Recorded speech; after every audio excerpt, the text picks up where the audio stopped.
Σε αυτό το βίντεο θα ερευνήσουμε τον κύριο Μητσοτάκη. Θέλουμε να ξέρουμε το ποιόν του, τι μπορούμε να βρούμε από το περιβάλλον του που να τον χαρακτηρίζει και από όσα ο ίδιος δίνει στη δημοσιότητα για να καταλάβουμε τι άνθρωπος είναι. Όπως αυτός ο πίνακας που δεν είναι μία άγια εικόνα όπως λατρεύουν οι Ορθόδοξοι. Είναι ζωγραφική δυτικού τύπου και πάγεται στις τεχνοτροπίες Ιλουζιών και Αρτσιμπόλντο, κάτι που θα αναλύσουμε στην πορεία. Η γυναίκα που έχει ζωγραφίσει ο Παρθένης κρατάει δύο σώματα, αλλά έχει και άλλα μυστικά. Όταν όμως φιλοξενεί έναν τέτοιο πίνακα στο γραφείο του, θα πρέπει να αναρωτηθούμε, είναι Ορθόδοξος ο κύριος Μητσοτάκης ή μήπως όχι.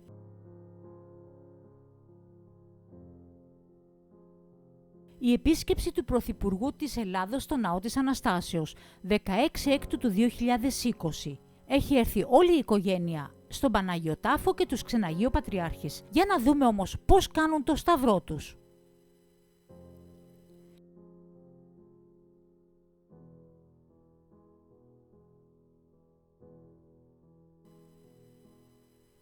Εδώ λοιπόν ο κύριος Μητσοτάκης σηκώνει το χέρι. Εδώ βλέπετε ανοιχτή παλάμη και τον δείχνει να πηγαίνει στο μέτωπο. Έρχεται η σύζυγος.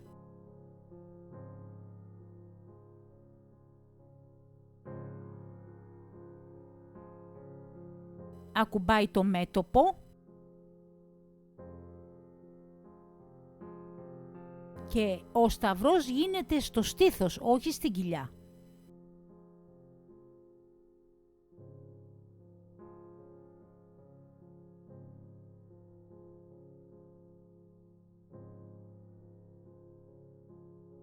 Βλέπετε ανοιχτή παλάμη και ακουμπάει ο δείκτης το μέτωπο. Για να δούμε όμως τι σημαίνει αυτό. Το σημείο του σταυρού των Ορθοδόξων Χριστιανών. 3 δάχτυλα σφιχτά ενωμένα και τα άλλα 2 δάχτυλα κλειστά μέσα στη χούφτα. Τα 3 δάχτυλα συμβολίζουν την Αγία Τριάδα και τα 2 κλειστά δάχτυλα τις 2 φύσεις του Χριστού. Όποιος κάνει το σταυρό του έτσι είναι χριστιανός Ορθόδοξος. Το χέρι πάει από το μέτωπο στην κοιλιά και πρώτα στον δεξιό ώμο για να γραφτεί πάνω στο σώμα μας το σημείο του σταυρού. Δίνουν ιδιαίτερη έμφαση οι ιερωμένοι στο να κάνουμε σωστά το σημείο του σταυρού και μαλώνουν τον κόσμο που παίζει μαντολίνο όπως το λένε. Κάθε θρησκευτική έκφραση στο χριστιανισμό γίνεται με το σημείο του σταυρού. Είναι ο τρόπος που λατρεύουμε τον Θεό μας. Οι Ρωμαιοκαθολικοί έχουν 5 σημεία σταύρωσης και όχι 4 και το χέρι πάει στο στήθος και όχι στην κοιλιά. Ανοιχτή παλάμη, 5 σημεία σταύρωσης και το χέρι πάει στο στήθος και όχι στην κοιλιά. Εκτός από αυτά, ο σταυρός γίνεται πρώτα στον αριστερό ώμο και όχι στον δεξί. Εδώ βλέπουμε πάλι τα ίδια σημεία, αλλά παρατηρούμε ότι με το που βάζουν το χέρι στο στήθος, γράφουν πάνω στο σώμα τους τον ανάποδο σταυρό. Σε γενικές γραμμές οι Ρωμαιοκαθολικοί είναι ανάποδοι από εμάς.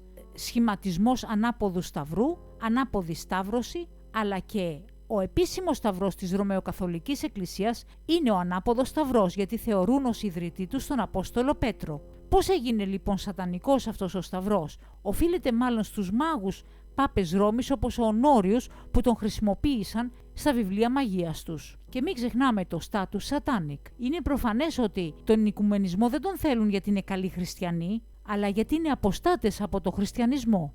Παρατήρησα ότι αυτός ο τρόπος σταύρωσης δίνει πολλά από τα σύμβολα των μασόνων και σατανιστών, όπως είναι το απείρου 8, αυτό είναι ή 6 ή το G των μασόνων. Εδώ έχουμε τον γνώμονα και διαβήτη και βλέπετε ότι ο γνώμονας έχει μεγαλύτερη γωνία από ότι ο διαβήτης και αυτό είναι περίεργο γιατί ακριβώς έτσι τον φτιάχνουν οι μασόνοι. Ανάποδο σταυρός βεβαίως και η Σολομονική, εάν βάλουμε 2 ίσα τρίγωνα και τις μύτες τους στα αντίθετα άκρα. Ένα πράγμα που ακόμα παρατήρησα είναι ότι κλείνουν το ένα μάτι με την ανοιχτή παλάμη όταν κάνουν το σταυρό τους και το σύμβολο αυτό είναι τον Ιλουμινάτη για να δείξουν τη λατρεία του οφθαλμού στο τρίγωνο, για την οποία έχω κάνει ειδικό βίντεο και θα το βρείτε στην περιγραφή. Το τρίγωνο και το μάτι όμως το έχουν κάνει θεό τους και οι Ρωμαιοκαθολικοί. Έχουμε βρει πάρα πολλά σε αυτές τις έρευνες. Τώρα βρήκαμε κι άλλα. Ανάποδο σταυρός, ανάποδη σταύρωση, βούλωμα του ενός ματιού, το τρίγωνο και το μάτι είναι Θεός, σύμβολα 666 για Αγία Τριάδα, φοίνικες και πελεκάνοι, έρωτες της Αφροδίτης και όχι άγγελοι, Στάτου Σατάνικ βεβαίως, και ο Πάπας της Ρώμης συγκέντρωσε το Συμβούλιο των Εκκλησιών κάτω από σύμβολο του Σατανά. Είναι σατανικοί οι Ρωμαιοκαθολικοί? Ηγούνται σε μια αλλαγή θρησκείας, στην άρνηση του Χριστού, στην κατάργηση του χριστιανισμού, ενώ επιχειρούν μέσα από τον ΟΗΕ να φέρουν παγκοσμιοποίηση, στην οποία ο Πάπας της Ρώμης ζητάει να είναι ο άρχοντας του κόσμου. Πώς διδάσκονται οι Ρωμαιοκαθολικοί να κάνουν το σταυρό τους? Να βάζουν πρώτα τον δείκτη στο μέτωπο, ακριβώς όπως δίδαξε η Πολωνέζα σύζυγος του κύριου Μητσοτάκη, που είναι Ρωμαιοκαθολική, τον άντρα της και τα παιδιά της. Σημείο του σταυρού από Ορθόδοξο και εδώ Ρωμαιοκαθολικούς.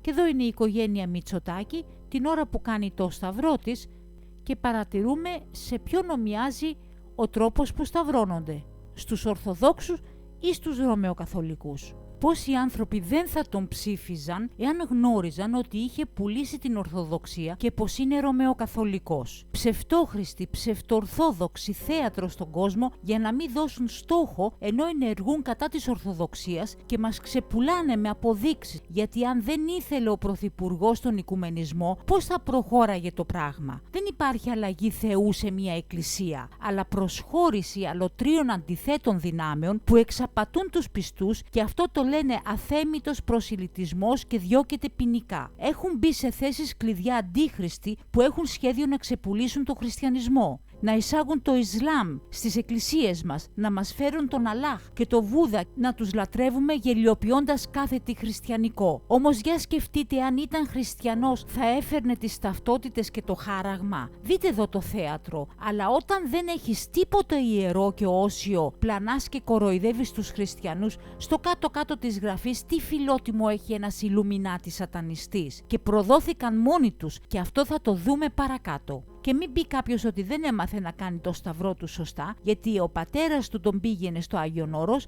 αλλά βέβαια τον πήγαινε και στη Μασονία. Έτσι άκυρα όλα τα λόγια των γερόντων. Κάλεσε μάλιστα ο ίδιος τον Πάπα της Ρώμης να έρθει στην Ελλάδα.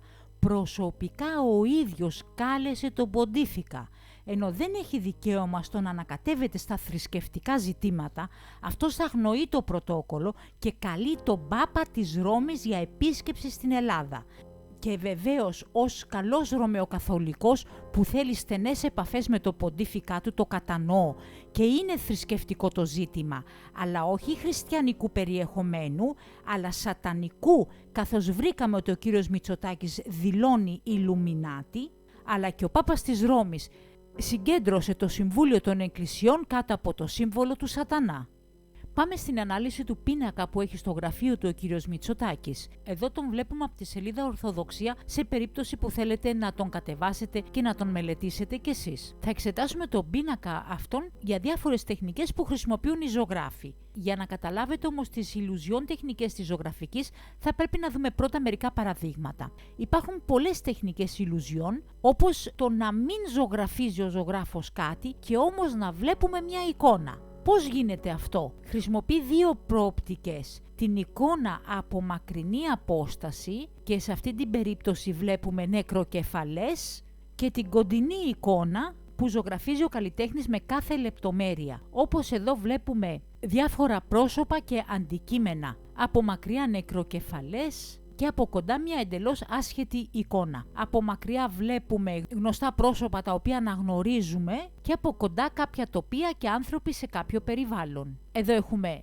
ένα τρένο, Μεξικάνους, μία κυρία, εδώ έχουμε δύο ανθρώπους σε μία όχθη. Εδώ έχουμε έναν άνθρωπο, καλύβες σε έναν αγρό. Και εδώ παρόμοια περίπτωση. Από μακριά κάποια πρόσωπα και από κοντά εντελώς άσχετες εικόνες. Αυτή είναι τεχνοτροπία ηλουζιών. Και υπάρχει και η τεχνοτροπία του Αρτσιμπόλντο, όπου ο καλλιτέχνης φτιάχνει μία εικόνα από άσχετα αντικείμενα. Έτσι μας κάνει να βλέπουμε έναν άνθρωπο μέσα από φρούτα και λαχανικά. Υπάρχουν πάρα πολλές τέτοιες τεχνικές που διδάσκονται οι ζωγράφοι, όπως να φτιάχνουν διπλές εικόνες και γενικά να ξεγελάνε το μάτι, είναι τέχνη για αυτούς. Ο ζωγράφος είναι ένας μάγος με πινέλο. Δεν υπάρχουν λογικοί κανόνες ούτε νόμοι. Έχει απόλυτο έλεγχο πάνω στο έργο του. Ο πίνακας εξαρτάται από την ιδιοσυγκρασία, την ψυχολογία και το χαρακτήρα του. Τι γίνεται όμως στην περίπτωση που έχουμε ένα σατανικό ζωγράφο αλήθεια? Στην Ορθοδοξία δεν επιτρέπεται η ελεύθερη ζωγραφική για την απεικόνιση των ιερών προσώπων του χριστιανισμού. Υπάρχει η αγιογραφία, ειδική ζωγραφική με κανόνες που τέθηκαν από την Ορθοδοξία, ώστε οι εικόνες αυτές να χρησιμοποιούνται στις λατρευτικές εκδηλώσεις των χριστιανών. Ο ζωγράφος αφήνει τη φαντασία του και τον χαρακτήρα του να ενεργούν για αυτόν και μέσα από την ελευθερία της τέχνης βλέπουμε τρομερές προσβολές προς τα άγια πρόσωπα του χριστιανισμού, κάτι σκόπιμο εκ των Ρωμαιοκαθολικών. Έχουμε βρει πολλά στη σειρά ισχυρογραφία που θα επαναφέρω σύντομα. Έτσι έχουμε εικόνες για λατρεία, για να ανάψουμε κεράκι και καντήλι και εικόνες για να στολίσουμε τον τοίχο από φημισμένους καλλιτέχνες που έχουν περισσότερη οικονομική αξία ανάλογα τη φήμη του ζωγράφου παρά αγιότητα.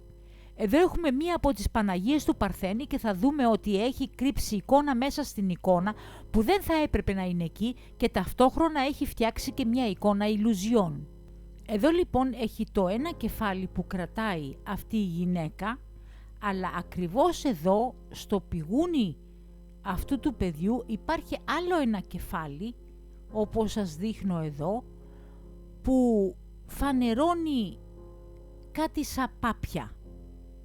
Έχουμε εδώ το ράμφος, τα δόντια, τα ρουθούνια, τα μάτια είναι κλειστά και το κεφάλι αυτό. Εδώ σε αυτό το σημείο στο σώμα βλέπουμε ότι αυτό το μπουτάκι είναι πιο μεγάλο από τούτο, το γόνατο είναι σε τελείως διαφορετική θέση και ο ημιμυρός είναι πολύ πιο ψηλά και δένει σε αυτό το σημείο, σε αυτό εδώ το σημείο, δηλαδή η λεκάνη είναι εδώ και όχι εδώ. Το σώμα αυτού του ποδιού είναι αυτό εδώ το σώμα. Και αυτό εδώ το ποδαράκι έχει αυτήν εδώ τη λεκάνη, το βρακάκι του και ανεβαίνει και πάει στο πρώτο παιδάκι, ενώ αυτό εδώ το σώμα πάει σε αυτήν εδώ την πάπια. Για να το δούμε και εδώ, έτσι είναι δύο ξεχωριστά σώματα, εδώ είναι η κοιλιά και το βρακάκι για αυτό το ποδαράκι.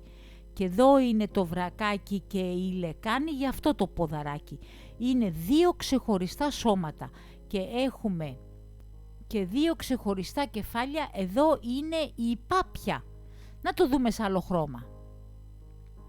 Ο Παρθένης έχει χρησιμοποιήσει χρώματα και καλύπτει την απατεωνιά. Εδώ εγώ τα έχω αλλάξει τα χρώματα και φαίνεται πολύ καλά ότι εδώ έχουμε ένα σώμα, εδώ είναι η κοιλίτσα και πάει σε αυτό εδώ το κεφάλι και αυτό είναι το ποδαράκι, η κοιλίτσα και το βρακάκι και πάει σε αυτό εδώ το κεφάλι.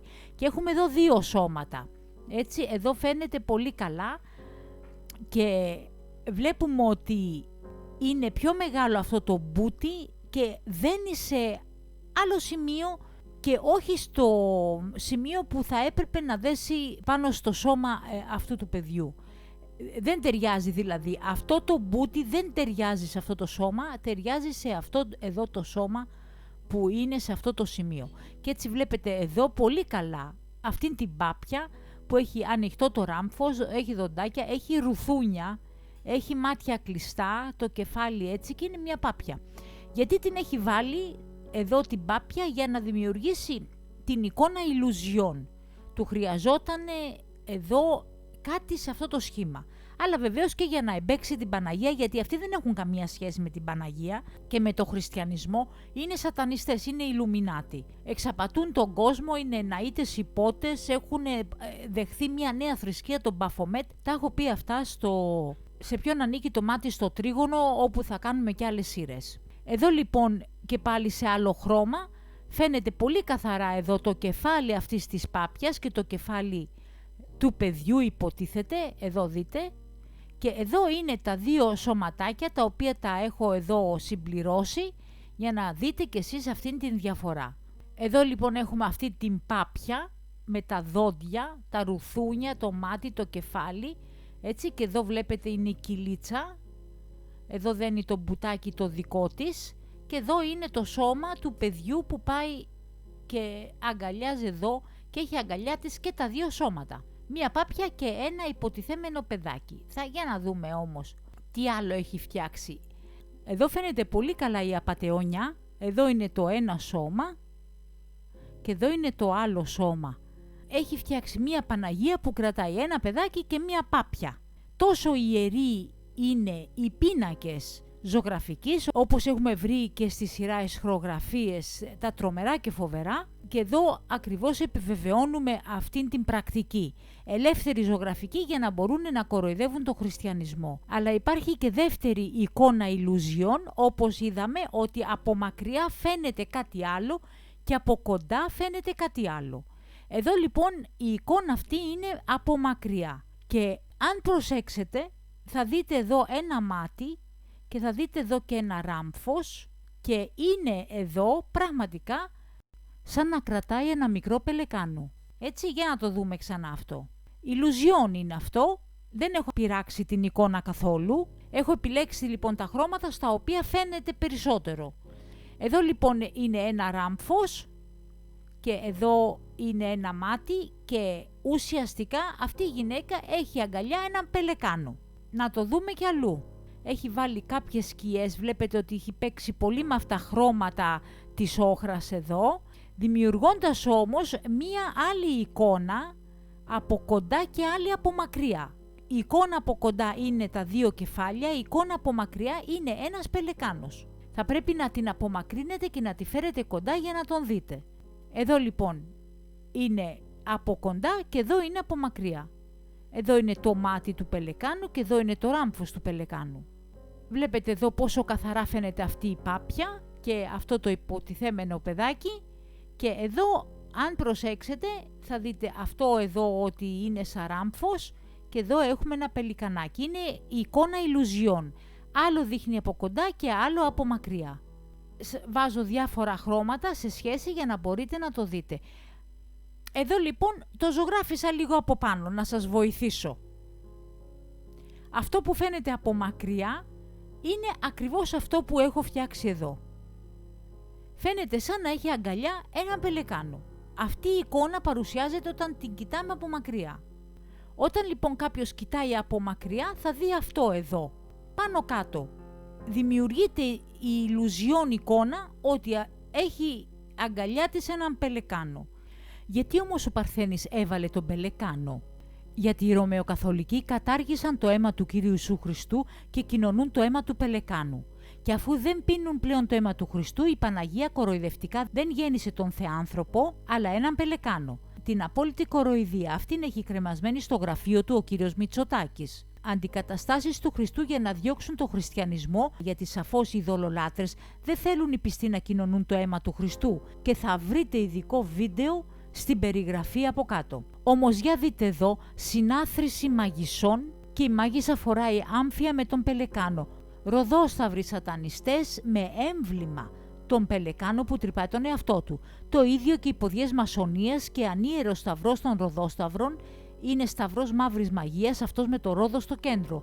Βλέπουμε μασονία τα αρχικά ενδρή που τα καπηλεύονται μέσα από τις αντικαταστάσεις και χρησιμοποιούν στα ανίερά τους τα ιερά μας. Για άλλη μια φορά βλέπουμε σατανισμό, μασονία και Ρωμαιοκαθολική Εκκλησία, απόλυτη ευθεία λατρείας ίδιων πραγμάτων. Τι θα δούμε στο επόμενο επεισόδιο? Είναι ο Ιλουμινάτη ο κύριος Μητσοτάκης? Η μελαγχολία του Ντούρερ, η εικόνα που διάλεξε η σύζυγός του, η συλλογή των βατράχων, τι σημαίνει Feng Shui, και έχω κάνει τρομερή ανάλυση πάνω στους βατράχους. Μην χάσετε την επόμενη εκπομπή.